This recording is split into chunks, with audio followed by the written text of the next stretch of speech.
Hello everyone, this is our last session of Plastic Free July. Today we are going to bring Sadhana Forest and they are going to share stories and how they're trying to save the forest and saving the water crisis in India. They are doing a lot of work from many years from 2018. So today with us joining Jazz from Sadhana Forest and he will share a lot more about his organization and how they are making impact and positive learningful environment they are creating.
Jazz will be joining in a few minutes. I just shared him to join.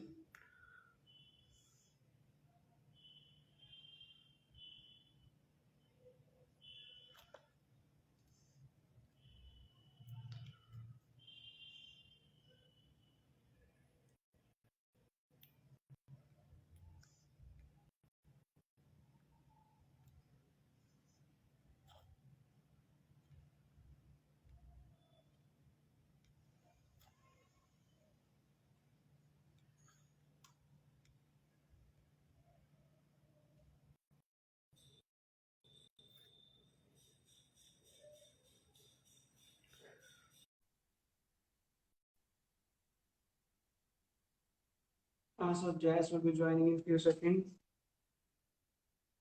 Next week.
Hello, Hi Jazz, how are you?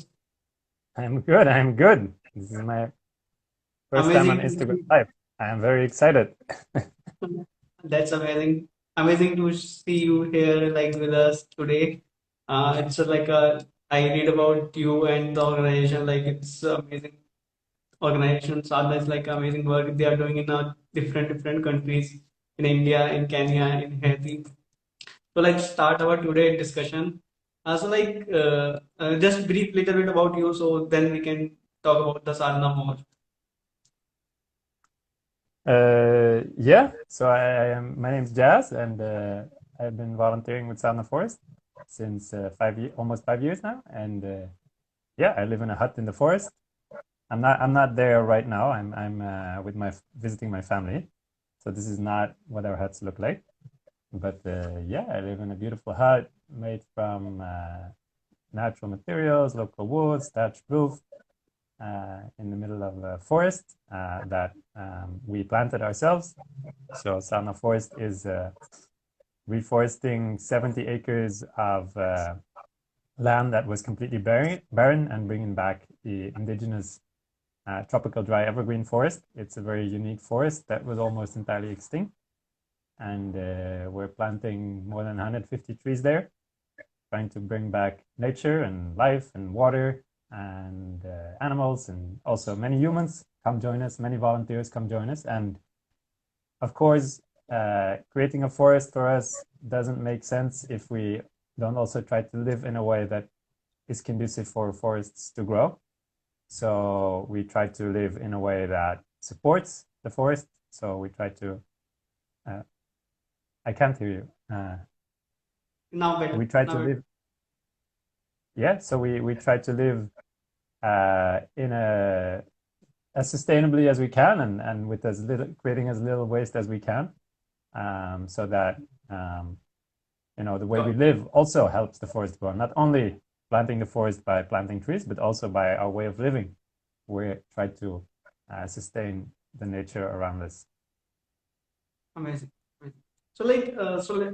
When did actually Sadhana Forest begin? Like it started, I think it started in 2013. So like you started first, it was started first in India, or like it was first in other place and then you started first in India? So it started in 2003. It was started by a family that was living in India. It was started in a place called Oroville. We're part of that community in the southeast. It's right next to Pondicherry. And then at one point we realized, this is more than just, this is a model that we can recreate and expand, because there's many more areas in the world that need to be reforested, or at least that have been deforested, and it had brought very grave consequences for the nature, the climate, the people, the animals living there. So in 2010, we started in Haiti, in a small town there in the southeast. In 2014, we started in Kenya, in the kind of the north, with working with the tribe called the Samburu. And then since 2020, we've been working in Meghalaya. We did a mobile reforestation project there for 2 years, going from village to village with a recycled or upcycled bus that we turned into a mobile reforestation unit. We trained people in water conservation, and it was a great success. And so in the next year, we're hoping to establish 3 permanent centers there in the 3 different tribal regions of Meghalaya, in Khasi, Garo, and Jaintia Hills. And next year, we're also going to start in Namibia. And in these areas that we work in, they're not only very deforested and desertified, but the people there are also really suffering from climate change and from all the, if you cut down forests in an arid area where it's hard to find water, it's very hard for the forest to regrow, and it tends to turn into a desert. So it makes it very hard for people to live there. And the people we work with are also very malnourished. So there we focus on really planting food-bearing species. Of course, they're all indigenous species that are drought-resistant, that can handle the harsh climate there. And then at the same time, we're growing back the forest. And we are feeding people, and feeding people for the long term. Because, Sadhana Forest is, for us, we try to think about the long term, not just 1 or 2 years, but really think on 50, 100 years time scale. Food-bearing trees, then they have food, for the rest of their lives, basically. That's amazing. That's amazing. Like, so you not focus on the like a 1 2 year of progress. You see the like how things will grow in the next 40 or 50 years. That's like amazing thing. Also, like as you mentioned, like you are focusing on not just the areas that are uh, urban or something. So you are focusing more area like that are generally people are affected by the climate change and the people are facing challenges. Also, the unique thing I think I see here. So like I think you mentioned also like you converted one of like a bus to like a upcycled bus and then you used it. So like similarly, like I think you used like a lot of zero waste practices at the Sadhana Forest. So can you mention more like a few of the zero waste practices right now you are following in the zero Sadhana Forest? Sure. So our campus in India and all our campuses, they're all off grid. So they run almost entirely on solar. In Sadhana Forest in India, in Oroville, there we even have, when it's during rainy season, if we don't have sun for a few days, sometimes our batteries get empty, and then we have bicycle dynamos. So then we can generate electricity by pedaling. That's And every Friday we host we host a lot of people, and every Friday we do a tour and a eco film club. So we show a documentary about sustainability, and then sometimes when we don't have electricity in the rainy season, we gather all the volunteers and we do a cardio training together, and somebody plays the drums, and then we all cycle for like an hour or 2 hours, and then we have electricity. Um, Other than that, uh, we don't use any chemicals on our campuses. So we use only biodegradable toiletries. So everybody who comes and join us, we give them biodegradable soap, which is locally made. And we, for instance, our dishes, we use the ashes from cooking. For cooking, we use rocket stove. So it's a very highly efficient kind of stove, which uses very limited wood. And the wood we use is waste wood from dead trees in the forest or from constructions that have broken down. So that also doesn't go to waste. Then we use the ashes for cleaning the dishes. And then we sanitize the ashes, the dishes with vinegar, which is also a natural product. So all the water used for doing the dishes can be reused for watering the garden and the trees.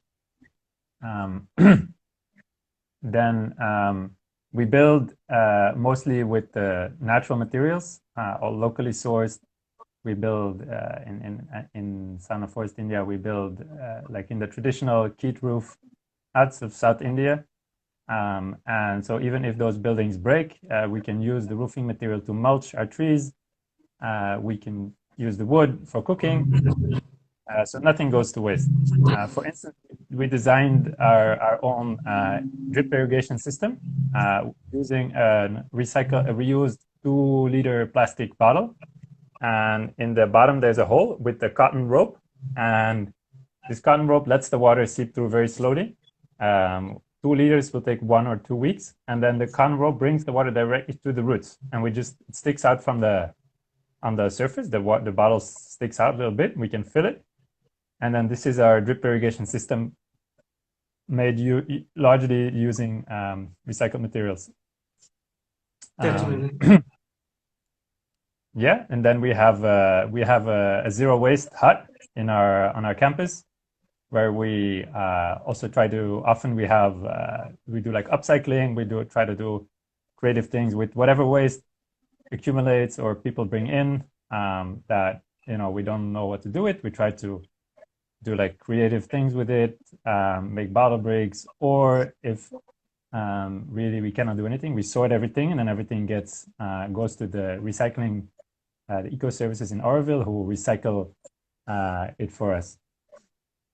Other than that, we also don't allow processed foods on our campus. So we eat only whole foods, grains, pulses, fresh fruits, fresh vegetables. That saves no packaged foods. That saves a lot of waste also. And we buy everything in bulk because we're a community. Living in community allows you to produce less waste because you buy everything in bulk. And then I think maybe one of the main things, which maybe not everyone directly associates with zero waste, is we also have a vegan diet, which a vegan diet is also much more efficient in resources than eating a diet with animal foods. Why is this? When you think of how we use our natural resources, agriculture is one of, if not maybe even the biggest way we use natural resources. Half of the world's arable land is used for agriculture. 80 to 90% of the water is used for agriculture. Mhm. Um, 25% of all greenhouse gas emissions come from agriculture. And some people even estimate that to be much higher. Some people even estimate 50% or more. And so in order to create its animal foods, you have to grow food, then feed it to an animal, and then you eat the food yourself. But most of the food the animal eats, you don't get directly to yourself. If a cow eats 25 calories, you will get 1 calorie out of it. The other 24 calories, the cow just needs, to live and to breathe and to move around. So 95% of the energy actually is wasted in a sense. It's much more energy efficient and efficient in terms of resources to eat plants directly. For instance, half of the world's grains today, half of the world's cereal production is fed to livestock, which is a huge amount. And this grain itself has enough calories to feed 1 billion people, more than 1 billion people, while 1 billion people in the world today are hungry. So yeah, if we want to if you want to grow animals for food, these animals eat a lot, and you need to grow a lot of food to feed these animals. So it's much more efficient in terms of land use, in terms of water use, in terms of use of resources to eat a plant-based diet, which is one of the reasons why in Sadhana Forest we're a vegan community. Got it. So as you mentioned, like you also using the ash instead of the soap. So like I also seen like a soap is one of the pollutant for rivers. So like I see like from urban cities, lot of like a soap just go into the river and impact the river. So in that way, like ash is also like you not impacting like a rivers and using the ash and like after vinegar you are using. That's I think one of the good practices I seen into the most of areas also. And also, like as you mentioned, I was not aware of this point, like what you mentioned here, like the processed food means there is processed food is not much used helpful in terms of like health or like for the environment also. So like as you mentioned, shared a lot of hair tips. I think that is really impact useful for me and to for other organization also they can use and a few other activities that you share, like in the zero waste practices, like that you mentioned about the cycle. So this is one of the great thing I think. So like you created like a cycles and they just generate electricity or like how this is made. Yeah. Can I add one thing about the water? So, the water, we don't have like the water that all the water we use drains back into the forest. So, if you live in an apartment in the city, it goes down the drain, and you don't know where it goes, and it's not directly your problem anymore. So the idea for us to live off grid is also we have to be conscious about how we use, because if we would use chemicals, it would immediately destroy our trees. We would see the result, right? So for us, we try to live in such a way that we become also more conscious, living in in an ecological, sustainably campus. For us, we have to be conscious about what we use, because the water doesn't drain somewhere else. Like, it goes back into the forest, and we see it, right? If we live in an apartment in the city, we can turn on the tap, and we don't know where the water comes. We don't know where it goes after. I mean, we can do a lot of research, and then we can find out, but we also can't really do much about it.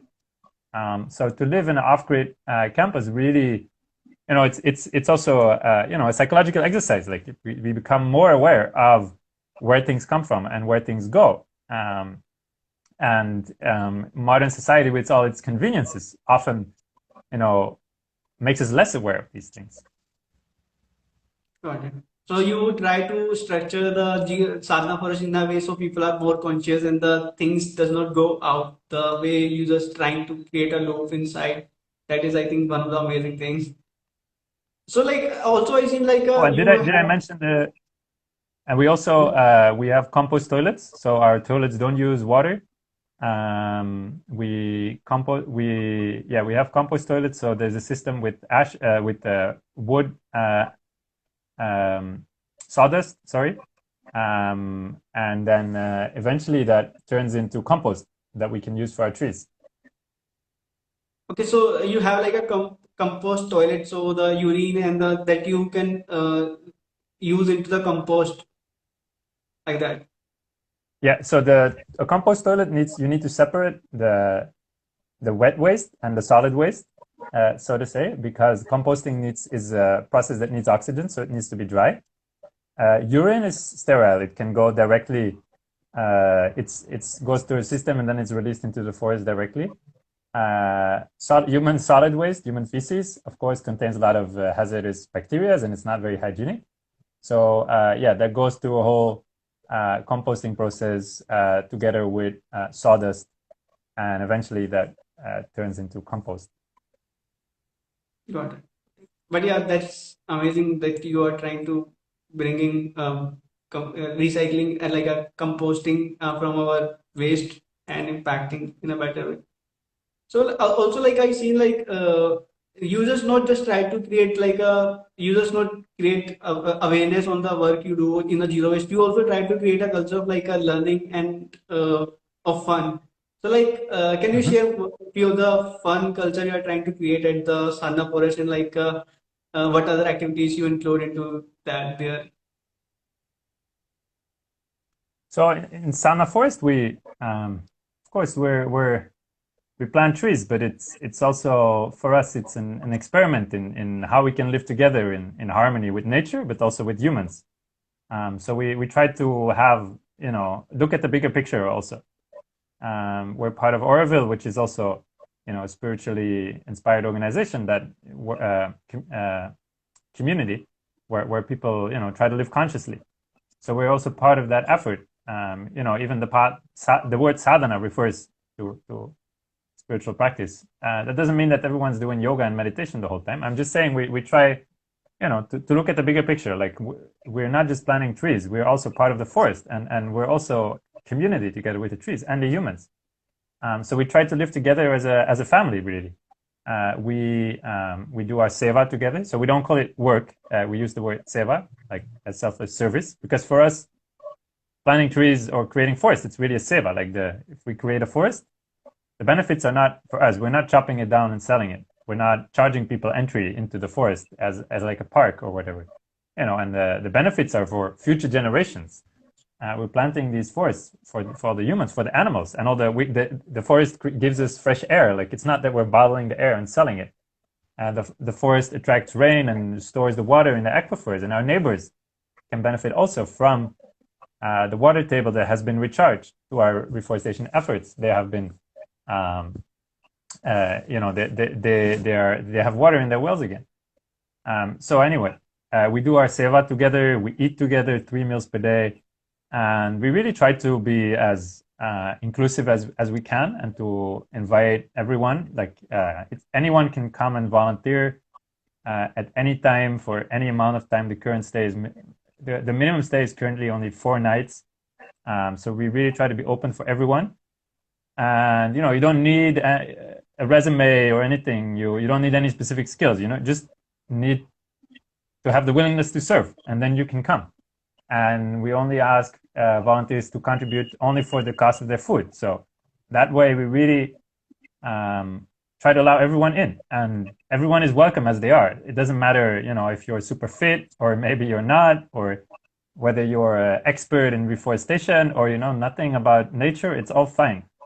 And I think that already creates, kind of like a family energy, and everybody can just be themselves, and can also we do seva together, and then they say work hard, play hard, and then when Yes. we're resting and relaxing, we also do it together. We play games together. We have a lot of community activities. We have sharings, discussions. We have every Wednesday we have an open stage, which we call our non-talent show, which is also, again, it doesn't matter if you're talented or not. It's just about coming together, about sharing this togetherness.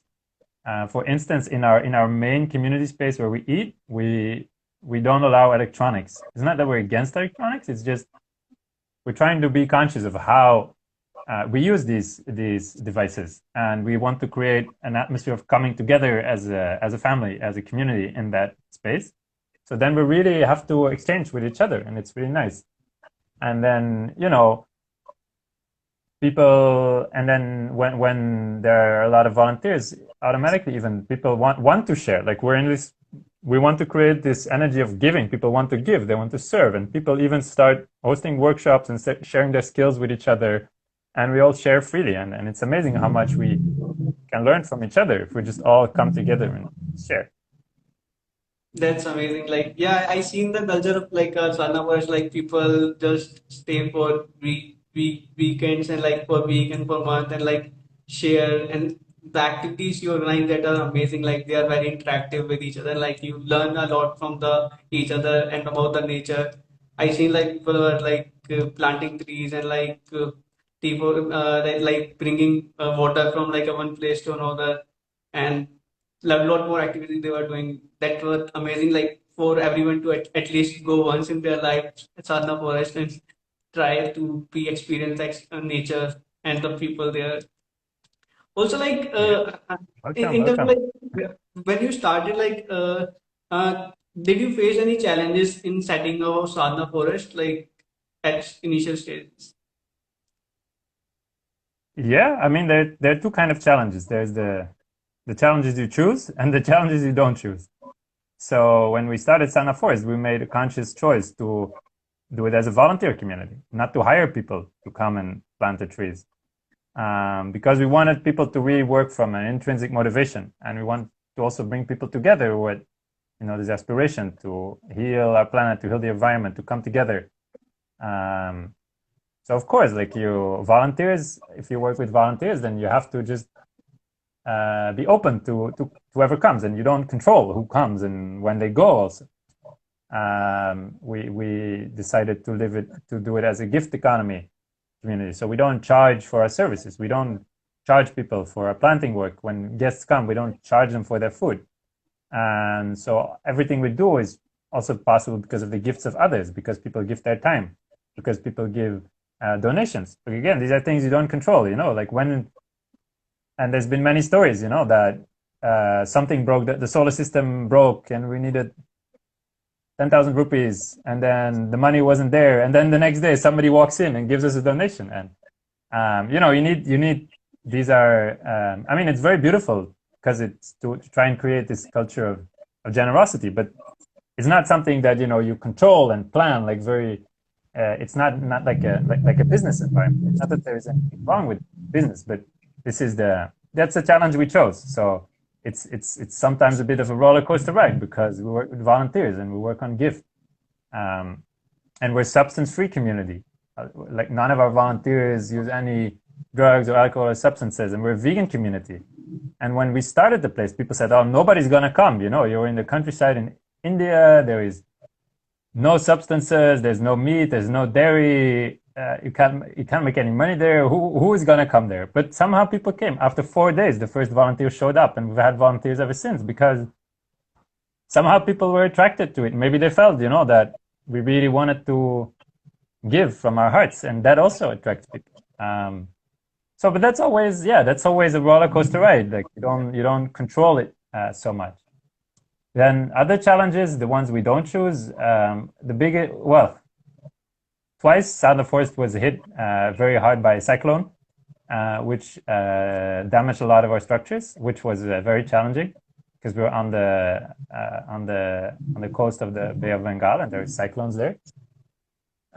But yeah, we've learned from that also, and we were expecting more cyclones in the future because of climate change, and now all the new structures we build, they're very, very, very, very strong.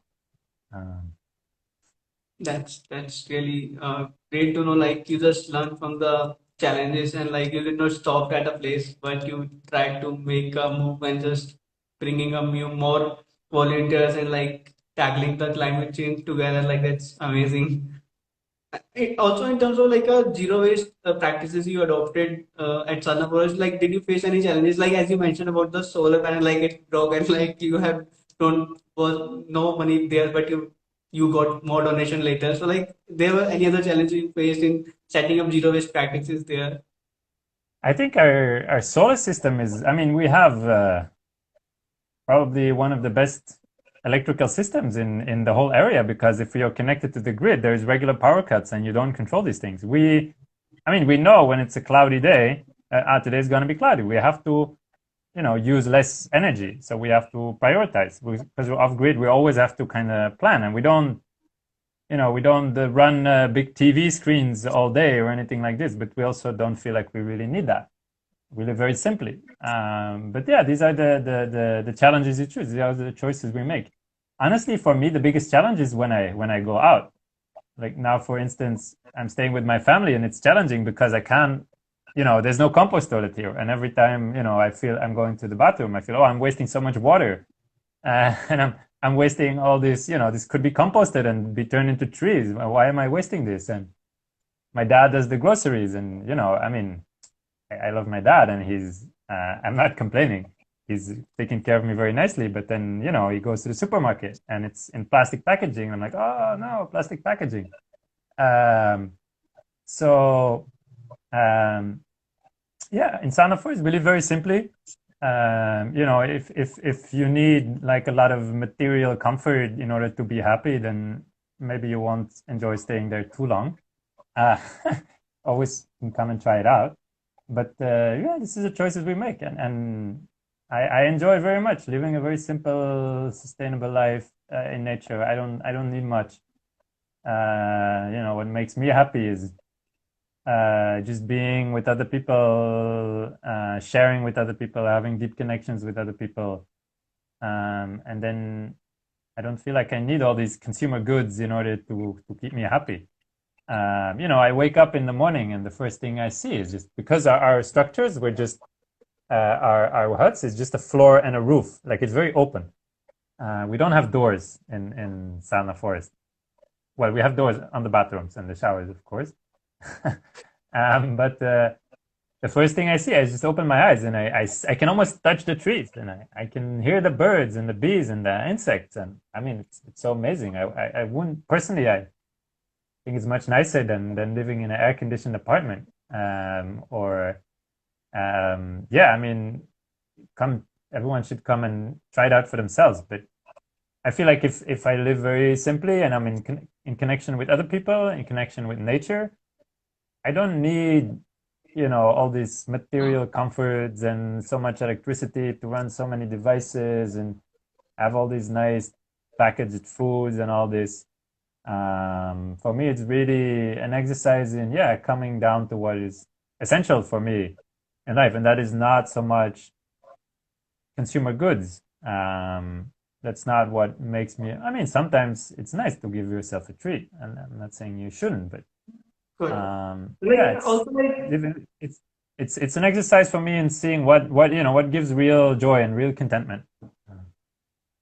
so yeah, I also like as you mentioned, you means once we start living into like a culture of like a zero waste into the Sadhana forest, and once we go out and like for a and we start living into again into a urban culture, like and then we see like oh man, this we are wasting like lot of energy, lot of our resources. So like, do you feel any difference? Like oh man, means from the zero waste culture and then you see urban culture, like do you see any like what are the thoughts you come? I know. I mean, it's not easy. The we to build a community or a project like Sadhana Forest. It takes a lot of careful planning and effort, and it's been 20 years in the making. And I used to live I used to live in the city too, in an apartment, and do all these things, and I understand very much. I mean, it's that I understand why life is organized in this way and why many people live like this, and I did it myself too. I don't have I don't have any resentment, or I don't blame anyone. And yeah, I mean, it's but for me, Sadhana Forest, we just try to invite a lot of people, and we just want to show that there's also alternatives, and everybody takes home something else from their visit to Sadhana Forest, and that's totally fine. We don't want to. We're definitely not perfect, and we don't claim that our way is the only way. And we still use cars that use petrol. I mean, we have a solar powered rickshaw now, but it'll take some time before we have the technology that we can have all our vehicles run on solar and even our airplanes and God knows. Um, so yeah, it's for me it's nice just to show that there are alternatives and everybody can take something home and implement something or take some inspiration home. Or just start. And many of the things we do they're very simple. It's like it's very jugad Yeah, the way we in, do in it. India So we say that. anyone we don't have so much high tech solutions also because it's not like we have millions of dollars to create very high tech things, which is actually a blessing because then we just keep things simple and it becomes yeah, accessible and people can copy it or adapt it to their environment. But yeah, it's a great way. Like at least Sadhana Forest is an aspiration for like many more urban cities and for the people are living in urban places and not know about they can live in a conscious way and like reduce a lot of waste and like the energy they are creating. Also like you set up like Sadhana Forest into different places like in Hayati in Kenya and India. So like do you see any difference in like Kenya and in India or when they come to like volunteering or like in terms of like setting up your zero waste practices? Um, yeah, I mean the projects are different. The campuses are pretty similar. Like it's off grid. It's I mean zero waste. Of course, it's an aspiration. We're never 100% zero waste. And sometimes we still have to use certain products that come with packaging or whatever. It's an aspiration. Unless tomorrow we all become breatharian and we stop eating and drinking, we're still gonna create some waste. But I don't think that's very realistic to become breatharian tomorrow. Um, so the campuses in Haiti and Kenya and soon the ones in Meghalaya and Namibia, so they're in a bit more remote areas. In Sadhana Forest in India, we're part of Oroville, right next to Pondicherry, so there is a lot of visitors there. So in these other areas, there are a bit less volunteers because if people come there, they're coming there for Sadhana Forest. Like there's no few other reasons why someone would go venture to these places. And yeah, they're quite remote. And there we don't have like a huge piece of land that we're reforesting. So what we're doing is we have a campus, and there we have a nursery, and then we grow saplings, and then we go into the villages and we plant trees together with the local people around their homes. And then these people, these trees then are for those. We show them how to take care of them. We do also do a lot of training and outreach training in tree planting and water conservation. So we do water conservation with them. We show them how to plant the trees. We plant them together with them, how to take care of them. We follow up on the trees. And then those trees are their trees, and the fruits of those trees are theirs. So there, the focus is really a lot on the planting. Every day, go out to the village to plant. In India, there is the planting, and there's many other things also. We have a vegan gaushala, which is a vegan gaushala, so it's for retired cows and bulls that didn't give milk anymore or never gave milk because they were bulls and nobody wanted them, and we took them in and we're just taking care of them as if they are family members and just want to give them a happy life. And we have a children's program. It's called Children's Land, where we host groups of children from the local villages and from Pondicherry. So there's a lot of there's more diversity in the activities we offer there, and there's definitely also more visitors and more volunteers. That's amazing. Yeah, I see like India is like one of the place like a lot of I think volunteers go there. Like even my lot of close friends go to Sadhana Forest and like give their time and give like learn a lot from there. That's an amazing place definitely. Also like in terms of like learning, like I think Sadhana Forest is a place to learn a lot of not just like about the nature, it's more also about the people you meet there because the culture is not just like as you mentioned, like the culture is more like a diverse. So people not from one place, like people from like all over the world come and like share their experiences living in different places and share the how they are saving the climate. So in terms of like that like Sadhana is also like trying to save the forest, and like they have like a future visions. Like you mentioned about the deforestation and like the water. So how it is saving the water crisis and the climate change, like as you mentioned, a lot of activities. So future, like how you see like these are things going to save our climate change and the water crisis. So I didn't fully get your question. Yeah, so I was saying like these are the big things like you are doing, and we got like this deeper means you are saving from the deforestation. I think this is the one of the thing that will save us from the climate change also.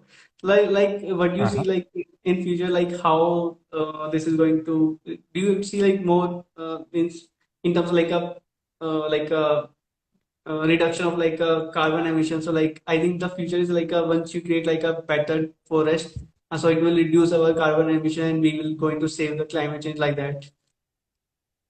Or like Yeah, I you mean, see like climate change is very complex, and we need to protect our and restore our natural environments, and this is an effort that needs to happen on many levels and in many different ways, um, and you can't do everything on your own. But yeah, with Sana Forest, what we're focusing on is regeneration of indigenous forests, and it's very powerful because forests have many functions um, in the environment. They cool down the environment through a process called evapotranspiration because they transpire water. They uh, they affect the air pressure, and thereby they are able to attract rains. So where there's more forest, there's more rain. Forests are sponges. They soak up the water. If there is an empty piece of land and it rains, the water just flows off, right? And then you get erosion, and then the soil becomes more poor, and yeah, it becomes less and less inhabitable, and it becomes very hot because then when the sun shines, the earth definitely in the arid areas and hot areas where we work, then it becomes very hot because there's no vegetation. Um, so forests have a very important role in the water cycle. Um, like if it rains and there's a forest, it slows down the water, the soil is soft, the water can percolate into the aquifer. Now, all across the world, our aquifers are being depleted. We're treating water as if it's, renewable resource, but actually it's not entirely. Like aquifers, they fill up at a very slow rate of naturally a few millimeters per year. And in many places, we're exploiting them at a much faster rate. Um, so, yeah, definitely, um, deforestation has many effects on the climate, but also on a social level. Then it becomes, the areas we work in Kenya and Namibia, it becomes very hard for people to live on the land there because the conditions are becoming so tough, and they're trying to live their traditional way of life there. But if they can't feed themselves, if it gets too hot and too dry, then maybe they'll migrate to the city, and then they'll have to find for jobs there, and then we creates also a lot of social problems. Or they'll get into conflicts with their neighbors over water. This is also what happens in Kenya. It's happening in India also. Conflicts around water between different states.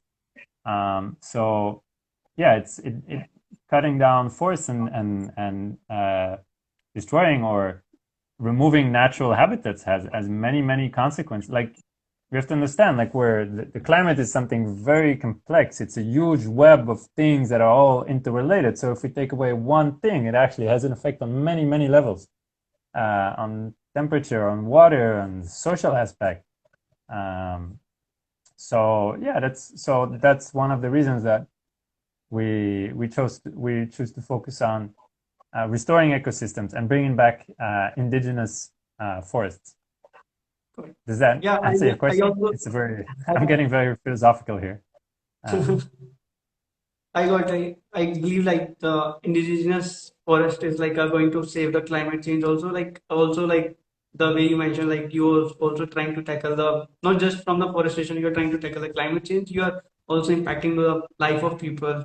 So that is one of the good thing I see, like because I seen also like a lot of places in India like water crisis around started. So like forestation can be a thing that can save the people lives and like make a social impact in a better right. way. Oh, and I forgot to mention, of course, forests sequester carbon also, which is very important. And then, there is indigenous, if we plant diverse indigenous forests, there's a lot of debate about the numbers, but there is definitely some research that shows that if you plant diverse indigenous forests, they're able to sequester much more carbon. And because we restore ecosystems, we estimate that for every tree we plant, there's 4 trees that naturally grow because we're not just planting trees, we're bringing back this rich and diverse ecosystem, which then at one point is able to also start regenerating itself. So by focusing on indigenous uh, uh, trees and having a diversity of trees, we think that our effort is multiplied by that. Yeah, that's yeah. I also believe like indigenous trees would be like a more impactful in our areas because sometimes other trees does not grow like does not more compatible into the region and also to the environment. So that's one way to support the ecosystem also. Also, yeah, that's like a complete story. Like you mentioned a lot of things about today about the Sadhana Forest and like the how they're going to bring the saving the climate change into the people. So can you mention few of the books like you like about the nature that people can fall in love with the nature if they read these books? Yeah, one book that I really enjoyed reading and found very impactful is One Straw Revolution, Masanobu Fukuoka. It's like he was very influential on the permaculture movement. That book is really amazing on how to grow food and really be in tune with nature rather than try to struggle with nature. One author I personally really enjoy reading for his very profound insights about modern society and how everything is connected is Charles Eisenstein. I find him a very inspiring author. He connects many things about economic system, our modern society, our relationship to nature, and how our current system is or the direction that we're going in is maybe not so wholesome. But there's also he sees there's another movement growing, which is a new story, a different story that is also being written, which is also gives a lot of hope. Joanna Macy is an amazing author who writes about also how do we deal, with all these things. A lot of people, young people now, they grow up with what eco anxiety we call it now. It's a term. It's a thing, and they're secure about their future, and we have to see like the destruction of natural environments and exploitation of animals, and it's very hard to deal with all these things. So her work goes very deeply into also the psychological aspects of this and how can we mourn and deal with all the grief and sadness and suffering, and also find hope and strength. Yeah, those just to name a few. Come to Sadhana Forest. I will show you our library, and I'll give you many recommendations. That's We amazing. have a Yeah, that I was very not nice aware like collection there. of books. I was not aware like there was a library in Sadhana, but that's good to know. There is like a library people can read more about books also. That's amazing. Also, like, can you mention like one of our inspiration person in your life and like and to become what you are today? Inspiration for me, you know, when I was a kid, I would have like, it's funny, this is the room I'm in now here. This is the room I had when I was a teenager. When I was a kid, I didn't have like posters of my, of musicians or, football players or, well, we don't play cricket. I'm from Belgium originally. We don't play cricket there. I had like posters of Greenpeace and World Wildlife Fund because those were my inspirations. Um, but today, I think Aviram, the founder and director of Sadhana Forest, he's really, yeah, he's a real inspiration. Like the way he built the community very consciously, with a lot of compassion, with a lot of attention for the detail, and also trying really to connect all the dots. Planting trees and living sustainably, and bringing people together, and Yeah, Sadhana Forest inspires me, and it's really a place to do seva and service, and it really, it's comes from a heart of service. So that's definitely, yeah, a big inspiration for me. That's amazing. Like I also believe like if anyone will go Sadhana Forest, it will become an inspiration for them. That's a place to be. Welcome, Yeah. welcome. So thanks for joining today, Jazz, with us and like sharing the all the experience of Sadhana Forest. I think people can Yeah, view this and they will feel the Sadhana Forest and they can definitely would be love to visit Sadhana Forest yeah, in one of yeah. the places definitely. Yeah, pleasure. If people want more information, yeah, they can have a look at our website, Sadhana Forest. You can find us on Google, or you can write us an email, india@sadhanaforest.org. I'm sure you'll write the details in the description Yeah. somewhere. Yeah, we're very happy to welcome people.